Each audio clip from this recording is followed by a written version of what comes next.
नमस्कार दोस्तों, career coaching centre में आपका स्वागत है। आज हम परसेंटेज का पार्ट नंबर 4 शुरुआत करने जा रहे हैं। इसमें हम चीनी एवं खपत से संबंधित प्रश्न लेंगे, गृहिणी से खपत के संबंधित, और उनको हम ही बहुत बिना पेन चलाए मुजबानी करने की कोशिश हम करेंगे। तो चलिए स्टार्ट करते हैं।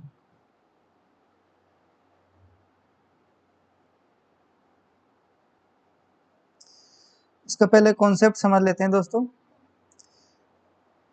यहाँ पर 3 चीज़ों की बात होगी: मूल्य, खपत और खर्च। किसी भी चीज़ का खर्च होता है वो एक तो कीमत पर डिपेंड करता है, मूल्य पर, और एक होता है खपत पर। मूल्य बोलें या फिर दर बोलें, इसको रेट बोलें, एक ही बात है। भाव, ये सारे एक ही चीज होते हैं। खपत होती है उसकी मात्रा, ठीक है। और खर्च होता है मतलब टोटल कितना पैसा हमने खर्च किया। जैसे 40 रुपए प्रति केजी के हिसाब से, 40 रुपए प्रति केजी, ये क्या हुआ? ये मूल्य हुआ। चीनी दी हमने, ठीक है, और हमने 10 किलो चीनी ली, ठीक है। तो कुल कितने रुपए की आई वो उसका होगा खर्च, ठीक है। तो कितने रुपए की होगी वो? 400 रुपए की। तो यहाँ पर जो 400 रुपए है ये क्या है? कुल खर्च है। खर्च बोलते हैं या फिर कुल खर्च बोलते हैं, एक ही बात है, ठीक है। यहाँ पर ये 10 है, ये है खपत, मात्रा, क्वांटिटी, ठीक है। और ये 40 रुपए है, 40 रुपए क्या है? 40 रुपए इसका भाव है, मूल्य, कि ये किस भाव से आई है, ठीक है। तो यहाँ पर मूल्य, खपत और खर्च, 3 चीजें हैं। अब इनमें आपस में क्या रिलेशन होता है ये हम देखेंगे। तो इसको फिर से लिख रहा हूं मैं। खर्च बराबर मूल्य गुणा खपत, मूल्य गुणा खपत, ठीक है। इसका मतलब ये होता है दोस्तों, खर्च होता है वो डायरेक्टली प्रोपोर्शनल होता है मूल्य और खपत के। इसका मतलब ये होता है, यदि मूल्य बढ़ेगा, किसी भी वस्तु का यदि मूल्य बढ़ेगा तो खर्चा भी बढ़ेगा, या फिर उसकी खपत बढ़ेगी तो भी खर्चा बढ़ेगा। जैसे चीनी की कीमत हमने अभी फिलहाल ले रखी है 40 रुपए प्रति केजी के हिसाब से, ठीक है। अब 40 रुपए प्रति केजी के हिसाब से अगर 40 से रुपए बढ़कर 50 रुपए प्रति केजी हो जाए, ठीक है, और हमको चीनी वही लेनी 10 केजी, ठीक है, तो कितने रुपए की आएगी? 500 रुपए की आएगी, ठीक है। यहाँ से 500 रुपए की आ जाएगी। तो खपत तो हमारी उतनी है, अब भी 10 किलो लिए, लेकिन ये क्या हो गया? इसका भाव बढ़ गया इसका, ठीक है। तो भाव बढ़ने से क्या बढ़ता है? भाव बढ़ने से खर्च बढ़ता है। तो यही तो हम कह रहे थे, मूल्य बढ़े या फिर भाव बढ़े तो भी क्या होता है? खर्च बढ़ता है। तो इस रिलेशन को बोलते हैं, जब एक साथ दोनों चीज बढ़े, एक चीज बढ़े दूसरी उसके साथ बढ़े, तो उसको बोलते हैं समानुपाती। तो इसको लिखेंगे खर्च प्रोपोर्शनल मूल्य, ठीक है। तो जैसे खर्च बढ़ेगा वैसे मूल्य बढ़ेगा, या फिर इसका उल्टा बोले, मूल्य बढ़ेगा तो भी खर्चा भी बढ़ेगा। इससे 3 रिलेशन आएंगे, ठीक है। ये है पहला रिलेशन। अब है दूसरा रिलेशन, खर्च का खपत के साथ, ठीक है। जैसे जैसे अब इसको हम देखें, इसकी कीमत हम इसको 40 रुपए रहने देते हैं, 40 रुपए प्रति केजी, ठीक है। लेकिन हम खपत है इसकी 10 किलो नहीं, अब 20 किलो लेते हैं इसको, ठीक है। हमने पहले 40 के भाव से 10 किलो चीनी ली थी तो वो 400 रुपए की आई थी। अब हमने क्या किया? 40 के रुपए प्रति किलो के भाव से लेंगे, लेकिन 20 किलो चीनी लेंगे, यानी कि उसकी मात्रा बढ़ा दी हमने। तो कितने रुपए की आई? 800 रुपए की आएगी आपको, ठीक है, 800। तो 800 का इसका मतलब क्या हुआ? खर्च बढ़ गया, ज्यादा पैसे खर्च हो गए, जबकि हमने चीनी का भाव तो वही है, तो क्या बढ़ा है? उसकी मात्रा बढ़ी है। तो इससे क्या पता लगता है कि यदि वस्तु की मात्रा बढ़ा दी जाए, ठीक है, तो भी उसका खर्च बढ़ता है। तो जैसे मात्रा बढ़ रही है तो खर्च भी साथ साथ बढ़ रहा है, ठीक है। एक चीज बढ़ रही है दूसरी बढ़ रही है, तो इसको बोलते हैं समानुपाती। तो इसको भी ऐसे लिख देंगे, खर्च खर्च होता है जो इसके खपत के भी समानुपाती होता है। जैसे खर्च बढ़ेगा वैसे भी खपत बढ़ेगी। ये इसका दूसरा रिलेशन हो गया। अब है तीसरा। तीसरा है दोस्तों इन दोनों का आपस में। ठीक है, यदि हम खर्च की मात्रा स्थिर रखें, यहाँ पर दोस्तों देखो, यहाँ पर खपत नियत रहती है, खपत नियत है, यहाँ पर कांस्टेंट है। अगर हम खर्च और मूल्य का आपस में रिलेशन देख रहे हैं तो खपत नियत रहती है, यानी कि हमने अगर खपत यानी कि 10 किलो चीनी खरीदे, ठीक है, तो अगर मूल्य बढ़ेगा तो खर्च भी बढ़ेगा। यदि हमने सेम मात्रा में ले रहे हैं तो सेम मात्रा में ले रहे हैं और मूल्य बढ़ गया, ठीक है, जैसे 10 किलो पहले लेते अब भी 10 किलो, लेकिन भाव बढ़ गया ना, 50 किलो की रेट हो गई अब, ठीक है, तो कब, जब की क्या कंडीशन है इसकी, यानी कि खपत समान है, तो ये खपत यहाँ पर समान होती है। यहाँ पर क्या है, खपत तो चेंज हो रही है, तो यहाँ पर क्या है, मूल्य समान है, ठीक है, तो यहाँ पर मूल्य कांस्टेंट है। ठीक है, इस तरह से। अब होगा दोस्तों इन दोनों में आपस में, मूल्य और खपत में आपस में क्या रिलेशन होगा, जबकि क्या होगा, खर्च नियत होगा। तो देखो अगर 400 रुपये खर्च करने हैं हमको, 400 रुपये खर्च करने हैं, ठीक है, अब हमने क्या ले ली, 40 के भाव से चीनी ली, तो कितनी चीनी आएगी, 10 केजी आएगी। ठीक है, 40 के भाव से 10 केजी चीनी आ जाएगी। दूसरी कंडीशन में है, अब हमको 400 रुपये ही खर्च करने हैं, लेकिन चीनी कितनी लेनी है, चीनी की मात्रा हमने बढ़ा दी, चीनी की मात्रा कितने ले ली हमने, बढ़ा दी, 80, मात्रा नहीं, भाव बढ़ गया इसका, चीनी का भाव बढ़ गया, 80 रुपये प्रति केजी हो गई। ठीक है, लेकिन हमारे पास पैसे तो वही 400 रुपये।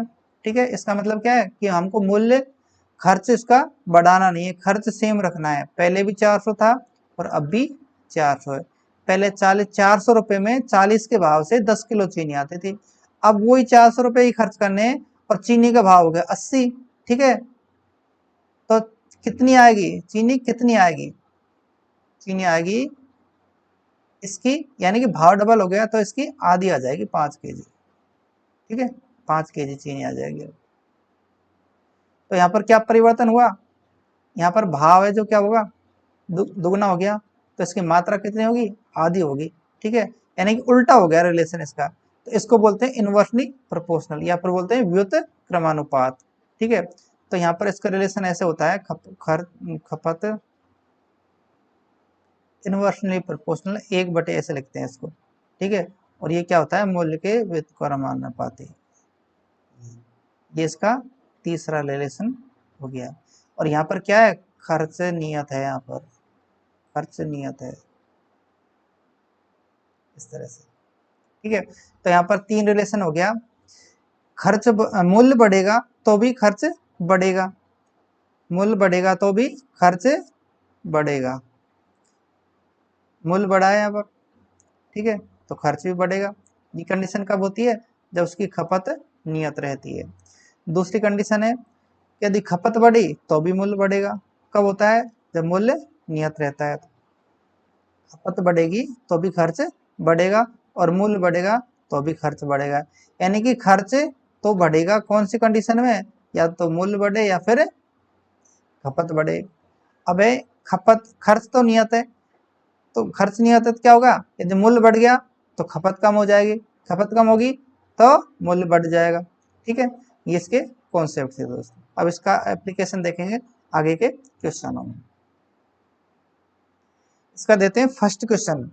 दोस्तों इस क्वेश्चन को करने के बहुत तरीके हो सकते हैं, ठीक है, लेकिन हमको तरीकों से कोई गिनती नहीं करनी है कि मैं इतने तरीके से कर सकता हूँ, मैं इतने तरीके से, हमको एग्जाम फाइट करनी है, तो एग्जाम में कम से कम समय में हमको बिल्कुल सटीक उत्तर लाना है। ठीक है, जितना जल्दी हो सके, स्पीड एंड एक्यूरेसी दो पहलू होते हैं एग्जाम क्रैक करने के। ठीक है, स्पीड भी जितनी अधिक हो और एक्यूरेसी होनी चाहिए। स्पीड का मतलब ये नहीं है कि हम जल्दीबाजी में कैसे गलत करके आंसर दे दिया, उत्तर भी सही होना चाहिए और जल्दी भी होना चाहिए। ठीक है, तो हमको इसकी ज़्यादा तरीकों पर ध्यान न देकर हम इसका बहुत ही सिंपली तरीका देखेंगे, और जिससे बिना पेन चलाए कोशिश ये करेंगे कि बिना पेन चलाए हम इसको हल कर सकें।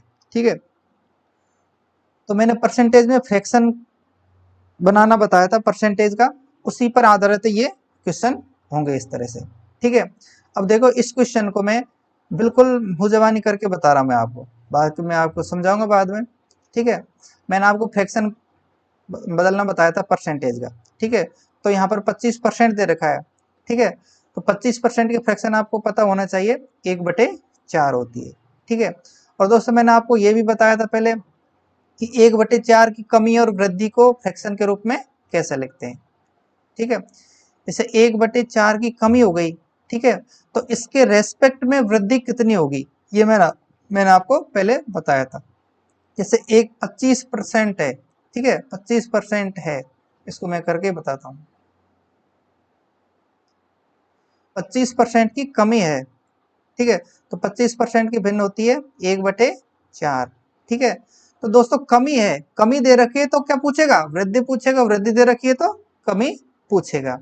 ठीक है, तो पहले ऑप्शन देखते हैं, चावल के मूल्य में 25% की कमी, 25% की ये कमी हो रही है। ठीक है, होने के कारण एक आदमी अपनी खपत को कितना बढ़ा दे कि उसके खर्च पर कोई फर्क न पड़े। ठीक है, खर्च बराबर मूल्य गुणा खपत। ठीक है, तो ये क्या कर रहा है, खर्च तो नियत रहना चाहिए, ये तो नियत रहेगा। ठीक है, और क्या होता है, मूल्य में कमी हो गई, ये मूल्य जो गिर गया। ठीक है, तो मूल्य गिरेगा मतलब कोई चीज सस्ती हो गई। ठीक है, तो सस्ती हो गई और हमको पैसे उतने ही खर्च करने हैं, तो क्या होगा, हम उसकी मात्रा ज्यादा ले सकते हैं। ठीक है, तो इससे क्या होगा, खपत की मात्रा बढ़ जाएगी। तो यानी कि खर्च हमको नियत रखना है, तो एक घट गया तो दूसरा बढ़ेगा, दूसरा बढ़ गया तो दूसरा अलग अलग घटेगा। तो दूसरे क्या होते हैं, मूल्य और खपत होते हैं। ठीक है, मूल्य घट गया तो खपत बढ़ जाएगी। ठीक है, खपत बढ़ गई तो मूल्य घट जाएगा, खपत घट गई तो मूल्य बढ़ जाएगा। इस तरह से इनवर्सली उल्टा रिलेशन होता है इसमें व्युत्क्रमानुपाती का। ठीक है, तो इसमें क्या कह रहा है, मूल्य तो घट गया, ठीक है, तो क्या होगा, खपत बढ़ेगी। अब वो कितना बढ़ेगी, ये तो 25% की दे रखी है कमी, तो 25% का मूल्य घट गया तो ये कितने प्रतिशत बढ़ेगा, ये पूछ रहा है प्रश्न। ठीक है, करने के बहुत तरीके हैं, मैं आपको बिल्कुल से मुजबानी करने का तरीका बता रहा हूँ। ठीक है, कम कितना हो गया, कमी 1/4%, तो कमी हो रही है ना, तो 1/4 में से अंश को घटा दो, हर में से अंश को घटा दो, तो कितना आ गया, 1/3। तो 1/3 का आपको पता है 33 से 1/3% होता है, तो ये इसका आंसर है। ठीक है दोस्तों, अब ये मैंने आपको करके बताया। ठीक है, बाकी आप इसको करने के बिना करके बता सकते थे, ये तो 25% होता है, 25% को पता है आपको 1/4 होता है, और 1/4 में एक अंश है और 4 हर है। ठीक है, तो अंश तो वैसे का वैसे रहता है, एक का एक ही रहेगा। ठीक है, और हर में से अंश को घटा देंगे, 4 में से गया तो 3, तो कितना होगा 1/3। और आपको ये भी पता है कि 1/3 33 से 1/3 होता है, बस तो पेन चलाने की आवश्यकता है। ठीक है, बाकी करने के बहुत तरीके हैं, आप पेज भर दो कितने भी, उससे कोई मतलब नहीं है। ठीक है, फिर से मैं आपको रिपीट कर रहा हूँ, 25% बराबर होता है 1/4। जहां पर भी खर्च नियत रखना हो, ठीक है, ये आप ध्यान रखना ना, खर्च पर कोई प्रभाव न पड़े, ये लैंग्वेज होनी चाहिए, खर्च पर कोई प्रभाव न पड़े। ये नहीं होगा तो दूसरा तरीका क्या होगा वो मैं आपको बताऊंगा। ठीक है, तो खर्च पर कोई प्रभाव न पड़े, यानी कि जब खर्च नियत होता है तो ये वाला टाइप आप इसको बिल्कुल अप्लाई कर सकते हैं। ठीक है, तो 1/4 है, एक चीज खर्च नियत रखना है तो एक घटाएगा तो दूसरा बढ़ेगा, ये करना है। अब देख लो, आप कमी करनी है, कमी करनी होती है तो दूसरा बढ़ेगा, लेकिन ये ध्यान रखना जिसकी परसेंट दे रखी है उसमें कमी है तो ही फ्रैक्शन के साथ कम करना है, और इसमें वृद्धि दे रखी है तो फ्रैक्शन के साथ वृद्धि ही करनी है। ठीक है, और कमी या वृद्धि किसके साथ करनी है, हर के साथ, कितनी, अंश के बराबर। ठीक है, 25% की कमी है, कमी का मतलब हर में से घटाना है क्या, अंश एक, एक ये है, ये वाला हमने घटा दिया इसमें से, तो 1/3 आ गया। 1/3 बराबर होता है 33 सही 1/3%। ठीक है। अब 1/3 का मतलब ये कैसे हुआ, ये भी देख लो। 1/3 भिन्न, इसको प्रतिशत में बनाने के लिए 100 से गुणा कर देते हैं। ठीक है, तो कितना हो गया 100/3। तो 100 में 3 का भाग देंगे तो आ जाएगा 33 सही 1/3%। ये इसका आंसर है। तो यानी कि क्या होगा, तो खपत में 33 सही 1/3% की वृद्धि हो जाएगी। ठीक है, इधर कमी हो रही है, इधर इसमें कमी हो रही है तो इधर वृद्धि हो जाएगी। तो ये इसका आंसर है। अगला क्वेश्चन लेते हैं। इस क्वेश्चन को दोस्तों आप मुजावानी करके देखिए, मैंने जो तरीका बताया था। ठीक है, सबसे पहले तो आप ये देख लीजिए खर्च पर कोई प्रभाव नहीं पड़े, ये दे रखा है नहीं दे रखा, यानी कि खर्च नियत होना चाहिए। ठीक है, तो ये पता है खर्च नियत है, ये कंडीशन पूरी होगी। अब खपत और मूल्य, इसमें से एक चीज में दे रखी होगी, दूसरे में परिवर्तन पूछेगा। ठीक है, तो खपत में तो पूछा है इसने, ठीक है, और मूल्य में दे रखा है। ठीक है, तो आप सीधा कर सकते हैं। 20% की वृद्धि दे रखी है तो 20% का मतलब होता है 1/5। वृद्धि दे रखी है तो अंश को जोड़ेंगे किसमें, हर में। तो 1 का तो 1 रहेगा और 1 का कितना हो जाएगा 1/6। 5 में 1 जोड़ देंगे 6 आ जाएगा। तो 1/6 कितना होता है 16 सही 2/3%। तो ये इसका आंसर। ठीक है, बहुत इजी करके बताता हूँ। मूल्य में, मूल्य में क्या है 20% की वृद्धि। तो मूल्य में वृद्धि होगी तो खपत में कमी होगी, ऐसा तो होना ही क्योंकि खर्च नियत है। ठीक है, तो वृद्धि है तो कितना 1/5। ठीक है, तो क्या करेंगे इसको इसमें जाके जोड़ देंगे। ठीक है, 5 में 1 जोड़ देंगे +1, तो कितना हो जाएगा, ऊपर 1 का तो 1 ही आ जाएगा, ऊपर अंश का अंश आ जाता है, और नीचे 5 अरे कितना हो जाएंगे 6। तो 1/6 है, 1/6 कितना होता है 16 सही 2/3% होता है। इसका आंसर। ठीक है, अब इसको ये परिवर्तन करना नहीं आता तो ये देख लो 1/6 इसको प्रतिशत में बदलना है, गुणा 100। ठीक है, तो कितना हो जाएगा 100 में 6 का भाग दे दो, 100/6। ठीक है, तो आ जाएगा 16 सही 2/3%। ठीक है, तो ये क्या है, इसमें वृद्धि दे रखी है तो ये क्या है, ये कमी है, इसका कमी है। ये इसका उत्तर है कि खपत में कमी है, इसकी खपत में कमी है। अगला क्वेश्चन बिल्कुल बहुत फास्ट। 33 से 1/3% की कमी कमी होने के कारण खपत में कितनी बढ़त होगी, खर्च पर कोई प्रभाव न पड़े। जहां भी खर्च में कोई प्रभाव न पड़े तो सीधा ये फंडा अप्लाई कर दो। ठीक है, और फंडा नहीं कॉन्सेप्ट है ये। ठीक है, तो 33 सही 1/3%।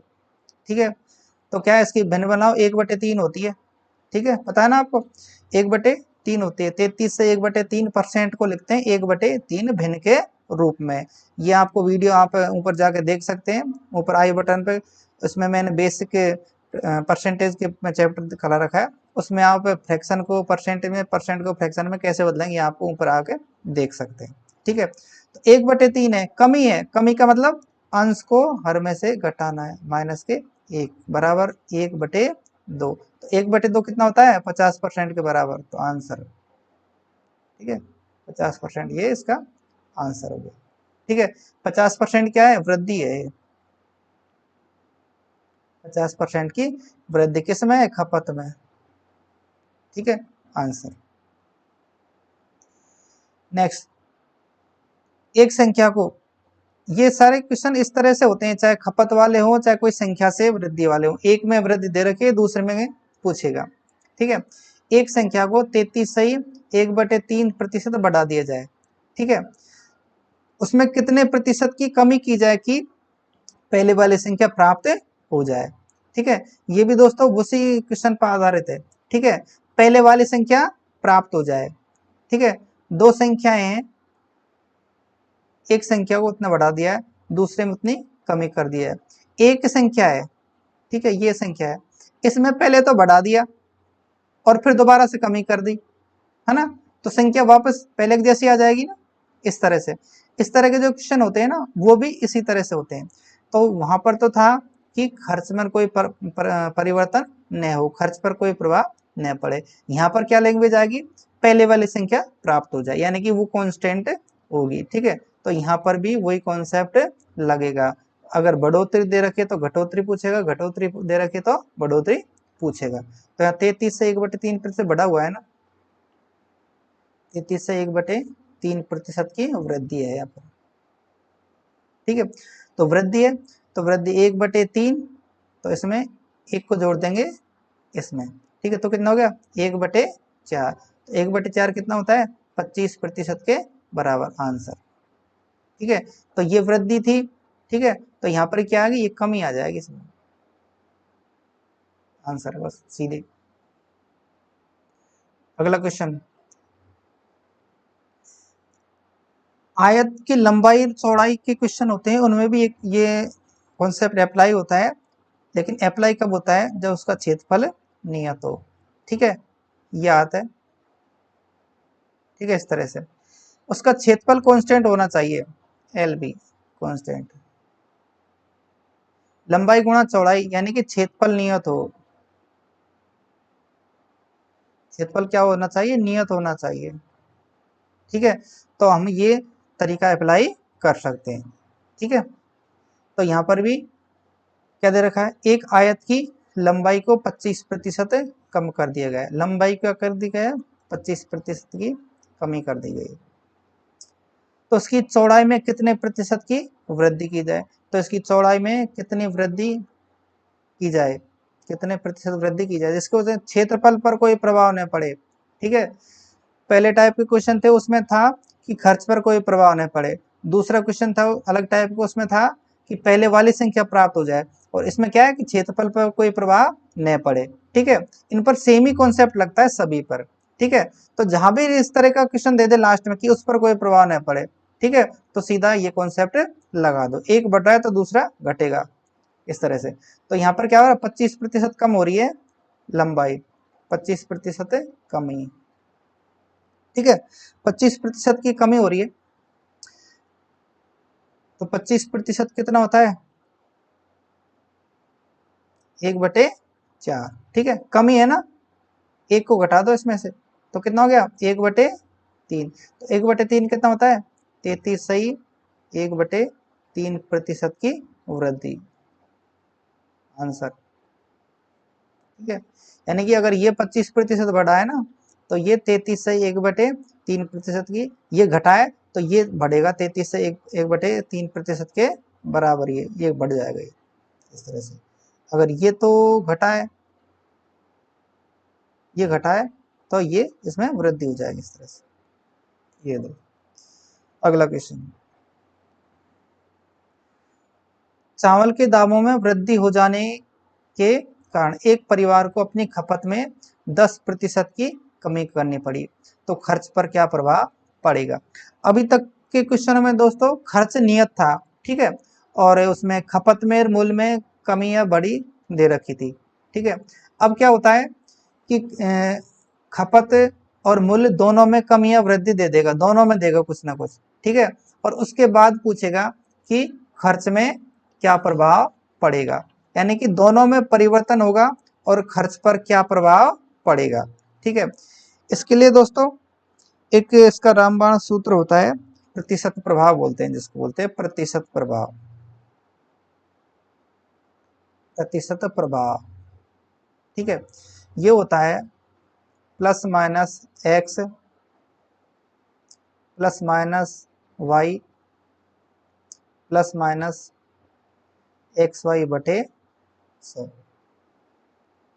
ये दोस्तों 4 फॉर्मूले हैं, ये 4 फॉर्मूले हैं, मैंने उसको कंबाइन करके एक बना दिया है। ठीक है, तो ये चारों फॉर्मूले अलग अलग कैसे हैं वो भी मैं लिख देता हूं आपको, इधर लिख देता हूं। पहला प्लस, यहां पर लिए क्या होगा, यहाँ के लिए प्लस, प्लस का मतलब होता है वृद्धि,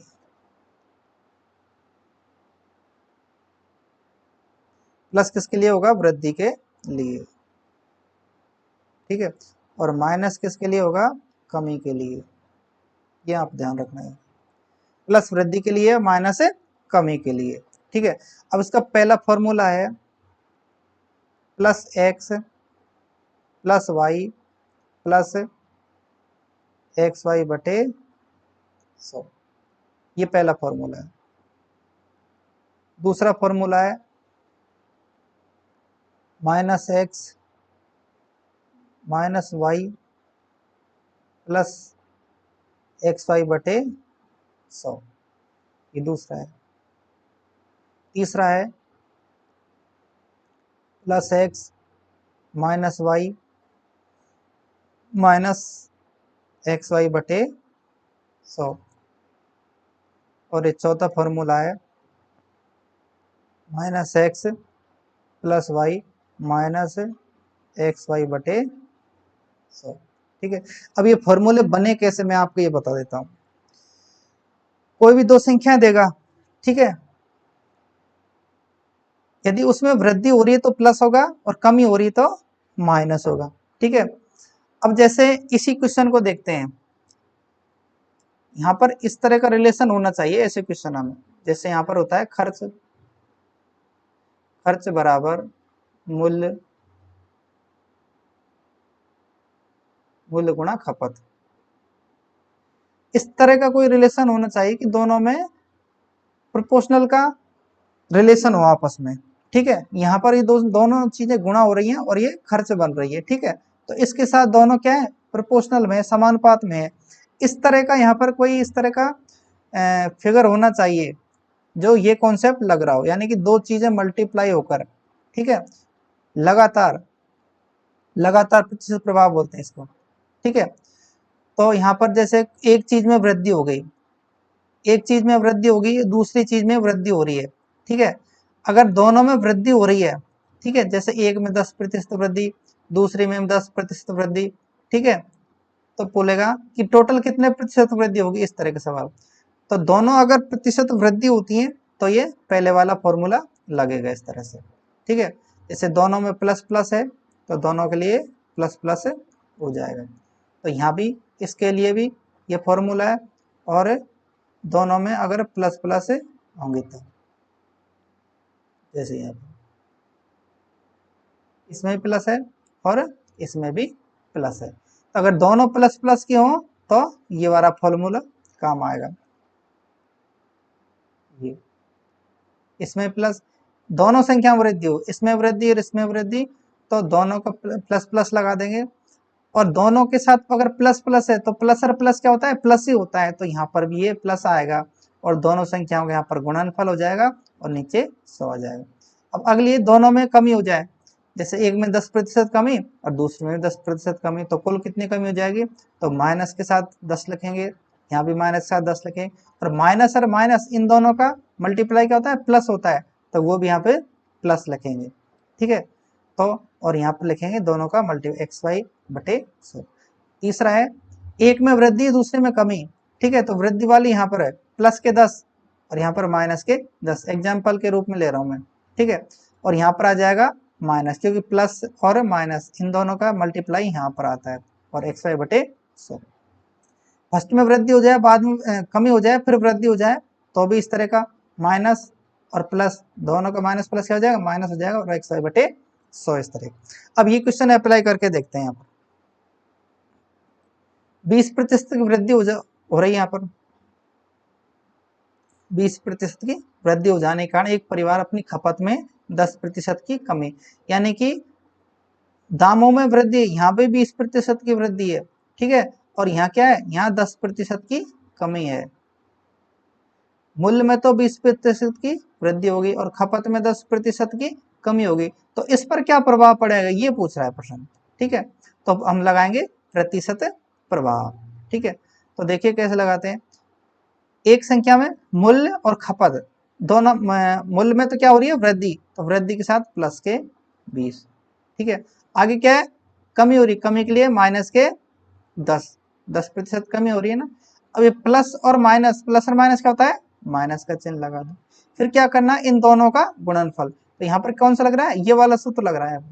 ठीक है, तो ये प्लस के साथ 20 लिख दिया, माइनस के साथ 10 लिख दिया, और फिर यहाँ पर माइनस है। ये माइनस क्या है, यहाँ पर ये माइनस लिया है क्योंकि ये प्लस और ये माइनस, इन दोनों का प्लस और इन दोनों गुणनफल आ गया माइनस। और ऊपर यहाँ पर क्या आएगा, यहाँ पर आएगा एक्स वाई स्क्वायर मतलब 20 गुणा 10, 20 गुणा 10, और नीचे आ जाएगा 100 इस तरह से। ठीक है, तो 20 में से 10 गए तो 10, और ये इसका ये माइनस, तो यहाँ पर कितना हो गया 200 बटे 100, तो 200 बटे 100 कितना हो गया 2 हो गया, 10 माइनस 2 बराबर 8। ये 8 ही प्लस का है ना, प्लस का 8 का मतलब है 8% की वृद्धि है, तो क्या हो गया 8% वृद्धि, ये इसका आंसर है 8% वृद्धि। तो इसका इसी आंसर हो गया इस तरह से। ठीक है, एक तो इसका ये तरीका है, दूसरा एक और तरीका होता है, ये तो फर्स्ट टाइप हो गया, दूसरा तरीका और बता रहा हूं। खर्च बराबर क्या होता है, मूल्य और खपत का गुणनफल होता है। ठीक है, तो मूल्य में क्या हुआ 20% की वृद्धि, 20% को क्या बोलते हैं, वृद्धि है 20% की, 1/5। वृद्धि को कैसे लिखेंगे, 5 में 1 जोड़ के 6/5। ठीक है, और खपत में क्या हो रहा है, खपत में 10% की कमी हो रही है। ठीक है, 10% था 1/10, तो कमी को कैसे लिखेंगे, 10 में 1 गया था 9/10। तो वृद्धि की फ्रैक्शन तो ये हो गई और कमी की फ्रैक्शन ये हो गई। ठीक है, और खपत और मूल्य आपस में गुणनफल होते हैं यहाँ पर खर्च सेम रखने के लिए, तो कह देंगे 6 गुणा 5 गुणा 9/10। ठीक है, इंटू 100, बस ये आंसर आ जाएगा इस करते। ये कितना हो गया 50, 50 से 2। ठीक है, 9 8 72 इंटू 2 कितना हो गया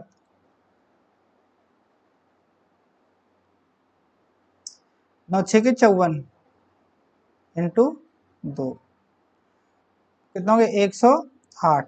यहाँ पर 108 आया ना, 108 का मतलब है ये 100 से कितना अधिक है 8, तो 8% ये अधिक है। ठीक है, तो कितना हो गया 8% अधिक। ठीक है, अधिक या 8% की वृद्धि। ठीक है, तो आप इस तरह से प्रतिशत प्रभाव से कर सकते हैं, यहाँ पर इस तरह से कर सकते हैं। यहाँ पर प्रतिशत कमी या वृद्धि होगी, उसको कमी या वृद्धि की भिन्न में बदलना पड़ेगा। 20% वृद्धि की भिन्न क्या होती है और 10% कमी की भिन्न क्या होती है, ये हमने प्रतिशत के कॉन्सेप्ट वाले चैप्टर में बहुत अच्छे से पढ़ाया था, आप देख सकते हैं उसको जाकर। अगला क्वेश्चन, ये क्वेश्चन मैं आपको डिटेल में कराया, आगे क्वेश्चन हम शॉर्ट में करेंगे। ठीक है, चावल के मूल्य में 30% की वृद्धि हो जाती है और खपत में 20% की कमी हो जाती है, तो उसके खर्च पर क्या प्रभाव पड़ेगा। ठीक है, तो सबसे पहले तो हम प्रतिशत प्रभाव से इस क्वेश्चन को करते हैं। 30% की वृद्धि हो गई है। ठीक है, तो वृद्धि के लिए प्लस के 30, खपत में 20% की कमी, कमी का मतलब 20 माइनस के। ठीक है, और प्लस और माइनस क्या हो जाएगा, माइनस हो जाएगा यहाँ पर। ठीक है, अब क्या होगा ऊपर 30 गुणा 20/100। ठीक है, 30 में से 20 गया तो 10, यहाँ पर माइनस, ये कितना हो गया 600, 600 में 100 का भाग देंगे तो 6 आ जाएगा। ठीक है, 10 में 6 गया तो 4, तो 4 ये प्लस का है ना, प्लस का मतलब वृद्धि, 4% की वृद्धि आंसर, इसका आंसर। ठीक है, दूसरे तरीके से कर सकते हैं, 30% की वृद्धि, 30% 3/10। ठीक है, और वृद्धि के लिए कैसे 10 में 3 जोड़ेंगे तो 13/10। 20% कमी, कमी को कैसे लिखें 1/5। कमी के लिए कितने गए 5 में से गए तो 4/5, ये इसकी कमी की होगी। तो ये तो वृद्धि की फ्रैक्शन है और ये कमी की फ्रैक्शन है। ठीक है, तो दोनों क्या कर देंगे गुणा कर दें। गुणा क्यों करते हैं, मैंने बताया था पहले, खर्च बराबर। यहाँ पर ये तो कह रहा है खर्च पर कोई प्रभाव न पड़े, तो खर्च बराबर क्या होता है मूल्य गुणा खपत, मूल्य गुणा खपत। ठीक है, तो ये दोनों आपस में गुणा है ना, इसलिए इनको गुणा करते हैं। ठीक है, तो अब यहाँ पर क्या करेंगे 13/10 गुणा 4/5, और गुणा 100 कर दो, 50 हो गए, इससे 2 कट जाएगा, 13 चौके 52, 52 गुणा 2 और कितना हो गया 104। तो 104 हो गया ना, तो 100 से 4 अधिक, इसका मतलब 4% की वृद्धि आंसर, इसका आंसर। अगला क्वेश्चन, चावल के मूल्य में 30% की वृद्धि हो जाती है और खपत में 20% बढ़ जाता है, यानी कि यहाँ पर दोनों में वृद्धि वृद्धि हो रही है, मूल्य भी बढ़ रहा है और खपत भी बढ़ रहा है, तो खर्च पर क्या प्रभाव पड़ेगा, कर लो, दोनों तरीके से करके बता देते हैं।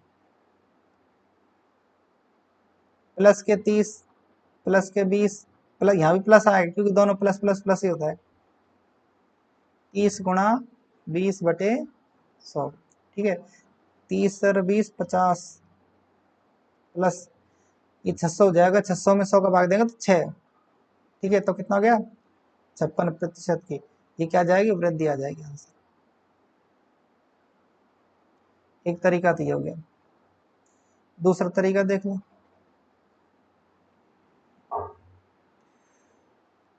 30% की वृद्धि कैसे लिखेंगे, अभी मैंने बताया था 13/10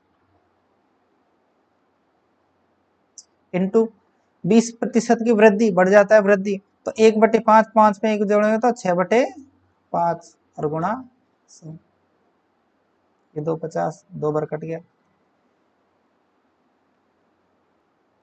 फिर ठीक है 78 इंटू 2 156, 156 का मतलब 100 से 56 अधिक, तो कितना हो गया 56% आंसर, 56% की वृद्धि है। अगला क्वेश्चन, चावल के मूल्य में 20% की वृद्धि हो जाती है जिससे एक परिवार के खर्च में 50% की वृद्धि हो जाती है, तो चावल की खपत पर क्या प्रभाव पड़ेगा। ये क्वेश्चन दोस्तों अलग टाइप का है, अलग अलग टाइप का ऐसे है, यहाँ पर खर्च में वृद्धि हो रही है, पहले तो क्या था खर्च बराबर मूल्य गुणा खपत,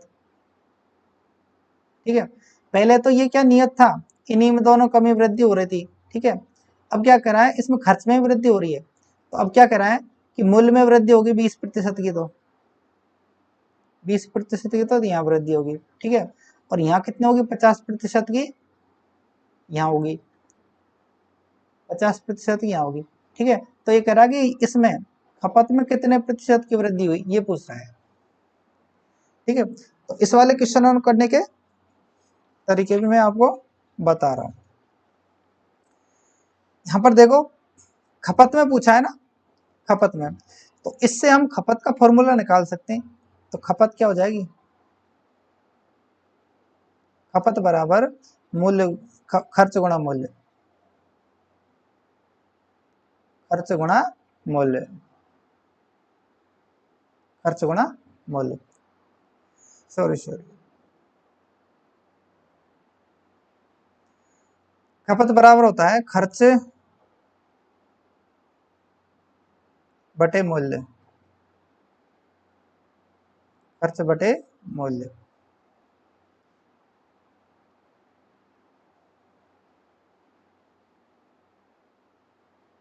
ठीक है, इस तरह से। अब यहाँ पर वही फ्रैक्शन बना लो दोनों के, ठीक है, तो खपत में परसेंटेज की वृद्धि आ जाएगी, तो खर्च खपत बराबर ऊपर खर्च कितना है, खर्च में 50% की वृद्धि होगी, 50% वृद्धि, तो उसकी फ्रैक्शन क्या होगी 1/2, 1/2 50% की वृद्धि कितना होगी 2 और 1 3/2, तो यहाँ पर लिख देंगे 3/2, ये तो क्या है खर्च की है। अब नीचे क्या आ गया मूल्य, मूल्य में क्या हो रहा है दोस्तों, यहाँ पर 20% की वृद्धि हो रही है, 20% वृद्धि, ठीक है, तो 1/5 वृद्धि कैसे होगी 5 और 1 6/5, तो नीचे लिख देंगे 6/5 और गुणा 100, ऐसे कर देंगे, ठीक है, तो बस इसको हल करना है, तो 3/2, इसको ऊपर ले जाकर यहाँ पर उल्टा जा गुणा हो जाता है, गुणा 5/6 और गुणा ये काट लो, 3 से 2 कटेगा 4, 4 से कटेगा 25, 25 पंजे 125, 125 आ गया ना। 125 का मतलब है 100 से 25 अधिक है तो 25% की वृद्धि होगी, तो 25% वृद्धि इसका आंसर हो गया। ठीक है, एक दूसरा तरीका और है दोस्तों खर्च में। खर्च 100 से कितना हो गया, 150 हो गया, 150 हो गया ना। और मूल्य में वृद्धि कितनी होगी, 20%, यानी कि वो 120 हो गया। तो यहाँ पर इसका अंतर कितना है दोनों का, 30 का। तो इसको जो एक तो जो खर्च है ये, ठीक है, और ये मूल्य होगा या फिर खपत होगा। ठीक है, या तो मूल्य होगा या फिर खपत होगा। तो 30 की वृद्धि हो रही है ना जो इसके रेस्पेक्ट में है, 30/120 इंटू 100 कर लो 4, और ये 25%, सीधे डायरेक्ट आ जाएगा 25% की वृद्धि।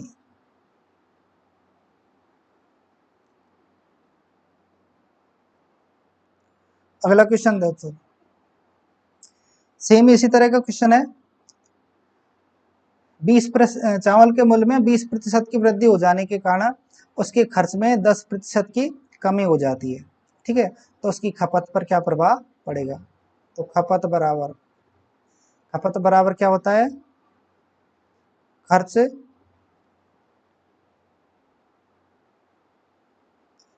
बटे मूल्य। ठीक है, तो खर्च में क्या दे रखा है इसने, 10% की कमी, 10% कमी। इसकी फ्रैक्शन कैसे बनाएंगे, 1/10, तो 10 में से गया था 9/10, ये इसकी फ्रैक्शन। ऊपर तो लिख देंगे 9/10, नीचे मूल्य में क्या हो रहा है, 20% की वृद्धि, तो 1/5, 1/5 वृद्धि कैसे लिखेंगे, 6/5, 5 में 1 जोड़कर 6/5, तो नीचे लिख देंगे 6/5, और ये 100 से गुणा कर देंगे। फिर करेंगे 9/10 गुणा, इस भिन्न को ऊपर जाकर व्युत्क्रम कर देंगे, यानी कि 5/6 गुणा 100, 5 दूनी 10, 3 से ये 3 बार कट गया, 3 से ये 2 बार, 2 और 2 4, 4 से 25, तो 25 75, तो 75 का मतलब है 100 में कितना 25 कम रह गया ना, तो 25% की कमी हो गई है, आंसर है 25% कमी, ये इसका आंसर है। इसका दूसरा तरीका आप देख लेते हैं। खर्च में क्या हो रहा है, खर्च 100 से 90 हो गया, ठीक है, और खर्च तो इतना हो गया, और मूल्य में क्या हो रहा है 20%, यानी कि 120 हो गया। तो यहाँ पर ये कितना हो रहा है, ये कमी हो रही है ना, माइनस के 30 के इस तरह से, तो 30/120 इंटू 100, तो सीधे 25% की कमी है इसका आंसर। तो दोस्तों आज का सेशन यही खत्म करते हैं, आगे इसी पर खर्चे में वृद्धि से संबंधित, खरीद फरोख्त से संबंधित क्वेश्चन, अगले टाइप के क्वेश्चन अगले सेशन में लेकर आएंगे। यदि आपको वीडियो हमारा तरीका आपको अच्छा लगा तो इसको लाइक करें, शेयर करें, चैनल को सब्सक्राइब करें। थैंक यू दोस्तों।